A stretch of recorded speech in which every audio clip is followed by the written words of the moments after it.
June 22nd. Saint Paulinus of Nola.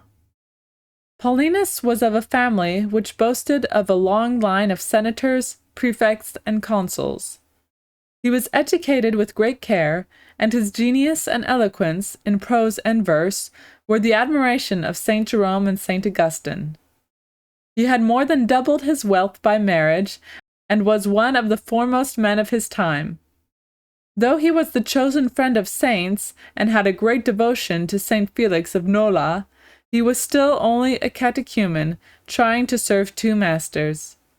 But God drew him to himself along the way of sorrows and trials. He received baptism, withdrew into Spain to be alone, and then, in consort with his holy wife, sold all their vast estates in various parts of the empire, distributing their proceeds so prudently that Saint Jerome says east and west were filled with his alms. He was then ordained priest and retired to Nola in Campania. There he rebuilt the church of Saint Felix with great magnificence, and served it night and day, living a life of extreme abstinence and toil. In 409, he was chosen bishop, and for more than 30 years so ruled as to be conspicuous in an age blessed with many great and wise bishops.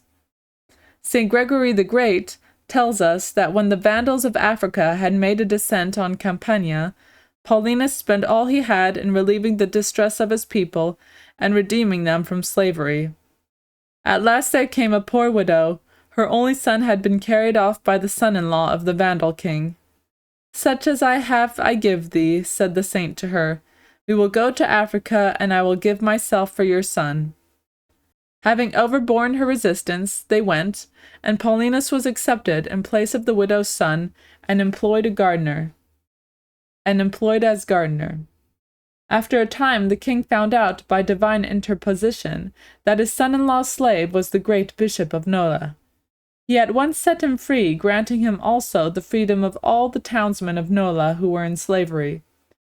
One who knew him well says he was meek as Moses, priest-like as Aaron, innocent as Samuel, tender as David, wise as Solomon, apostolic as Peter, loving as John, cautious as Thomas, keen-sighted as Stephen, fervent as Apollos. He died A.D. 431. Reflection. "Go to Campania," writes St. Augustine. "There study Paulinus, that choice servant of God. With what generosity, with what still greater humility, he has flung from him the burden of this world's grandeurs, to take on him the yoke of Christ, and in his service how serene and unobtrusive his life.